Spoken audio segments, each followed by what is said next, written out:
Assalamualaikum warahmatullahi wabarakatuh. Halo sahabat sejuta kisah. Apa kabar Anda hari ini? Mudah-mudahan kita selalu dalam lindungan Allah Subhanahu wa taala dan juga dilimpahkan rezeki dan semuanya yang baik-baik. Apa yang sudah Anda cita-citakan di tahun ini semoga bisa terwujud. Amin, amin ya rabbal alamin. Jumpa kembali bersama kami, channel yang selalu menyuguhkan cerita-cerita misteri untuk Anda. Untuk kali ini kami sudah menyiapkan sebuah cerita mistis yang berjudul Nemu uang di jalan berujung jadi tumbal. Biasanya orang yang akan ditumbalkan itu adalah orang-orang yang gak bersalah.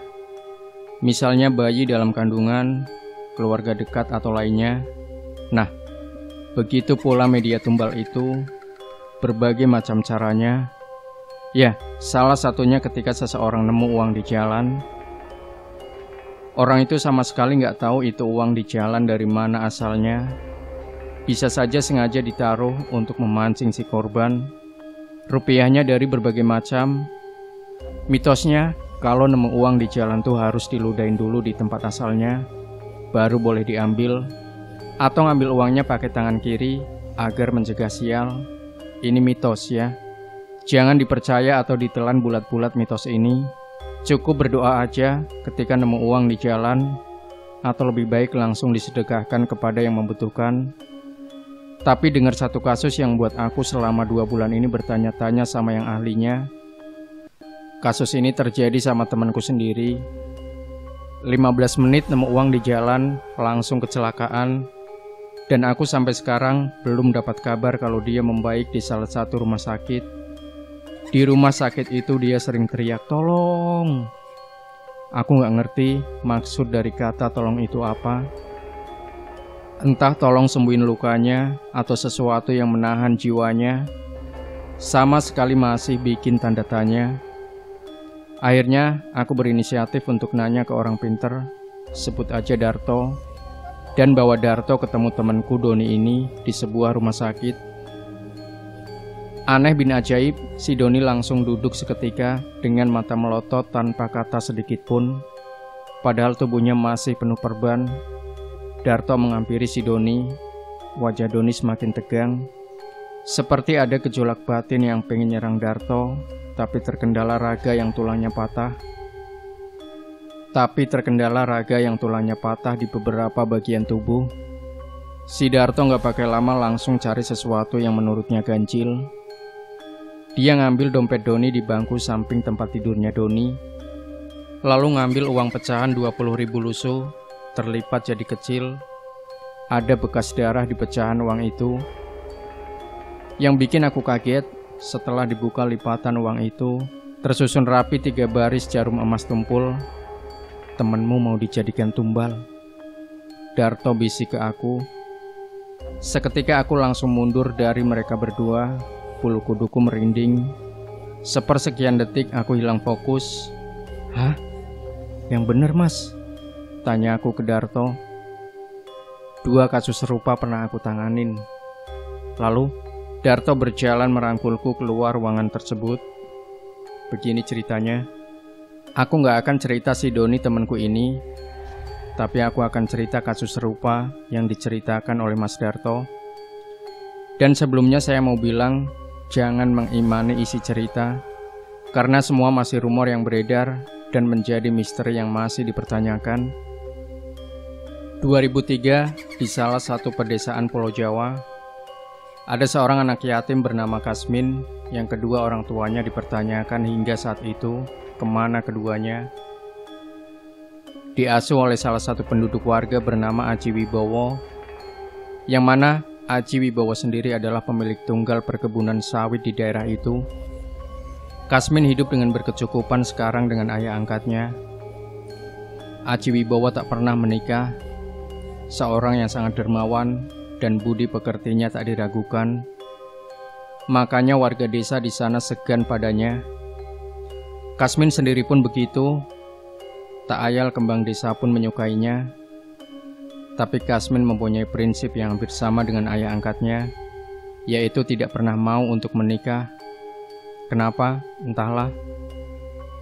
Ada hari di mana Kasmin harus meninggalkan desanya untuk kuliah di sebuah kota. Karena bagaimanapun, Aji Wibowo harus mewariskan perkebunan sawit itu pada Kasmin. Di pagi itu, di halaman sebuah rumah, setelah wejangan dari Aji Wibowo, Kasmin pun berangkat oleh sopir yang menunggu sambil membukakan pintu. "Pak, aku pamit dulu ya." Terlihat raut wajah Kasmin menahan tangis meski tak ada ikatan darah. Namun, rasa sayang dari Aji Wibowo telah menyebar ke seluruh jiwa dan raga Kasmin.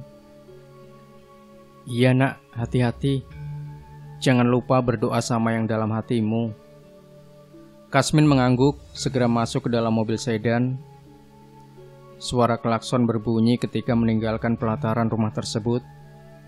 Hari mulai gelap karena berhenti di beberapa rest area yang cukup lama dan akhirnya memutuskan untuk melanjutkan perjalanan. Duar! Sebuah truk tronton menabrak sebuah mobil yang baru saja keluar dari rest area. Darah menyembur keluar dari dalam mobil tersebut. Sebuah kepala nongol menembus kaca yang pecah. Kasmin keluar dari mobil sembari berteriak, "Tolong! Tolong supir saya!" Ada sesuatu yang janggal di sini. Hanya si supir yang mengalami luka parah, sedangkan Kasmin tidak tergores, terluka sedikit pun. Kasmin berlari ke sana kemari mencari pertolongan. Namun, semua orang hanya menganga dan menatap tanpa aksi, sedangkan si supir sudah hampir mati. Akhirnya, dari banyaknya orang yang melihat kecelakaan itu, hanya satu yang mau menumpangi sang sopir untuk menuju ke rumah sakit terdekat bersama Kasmin. Orang itu bernama Darto. Darto dan Kasmin mengangkat tubuh sopir dengan hati-hati membaringkannya di bangku belakang. Tanpa pikir panjang, Darto langsung tancap gas. Baru beberapa meter berjalan, Darto harus menginjak rem. "Nggak usah bawa orang ini ke rumah sakit, langsung saja dikuburkan." Darto dan Kasmin melihat ke belakang bersamaan.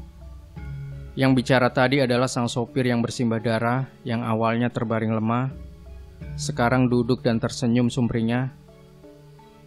"Kamu siapa? Keluar dari raga itu!" Kasmin menghentak.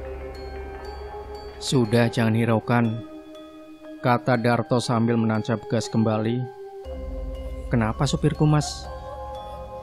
Dia nemu apa ketika di rest area?" Kasmin berpikir. 20 menit sebelum kecelakaan, "Mas, saya nemu uang kuno 500 perak selembar." Sang supir menunjukkan kepada Kasmin. "Wah, langka ini." Kasmin memperhatikan uang kuno itu dengan seksama.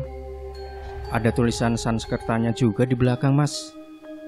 Supir menunjukkan lagi sesuatu yang membuatnya ingin menyimpan uang itu. Namun, Kasmin tak begitu peduli. "Ya sudah, simpan.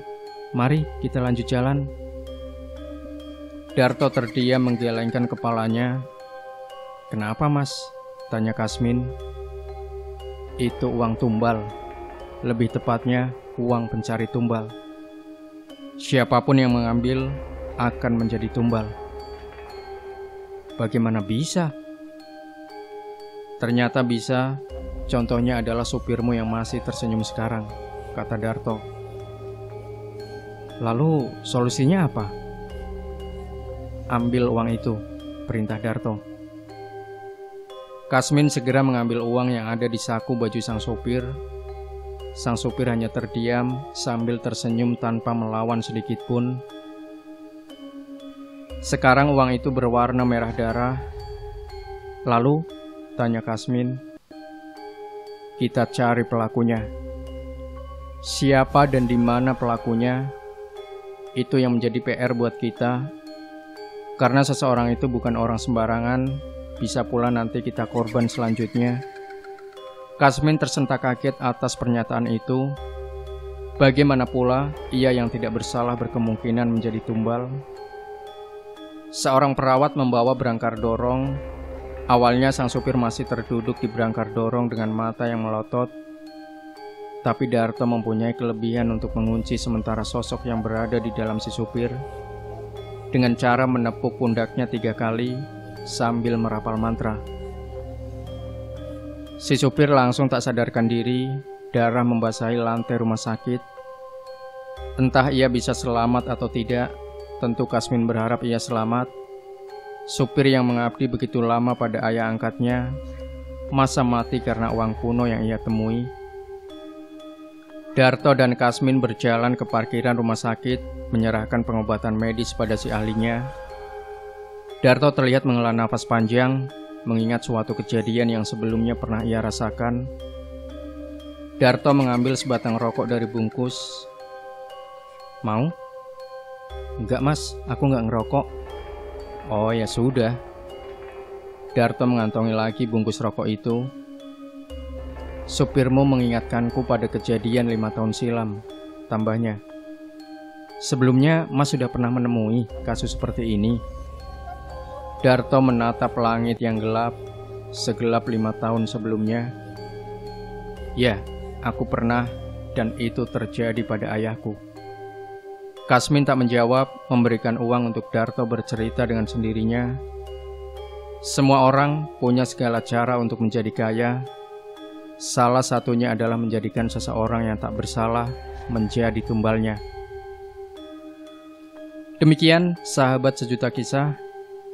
Tinggalkan komentar Anda, like, share video ini, subscribe channel Sejuta Kisah, dan kembali nantikan cerita-cerita misteri terbaru dari kami setiap harinya. Sampai jumpa. Wassalamualaikum warahmatullahi wabarakatuh.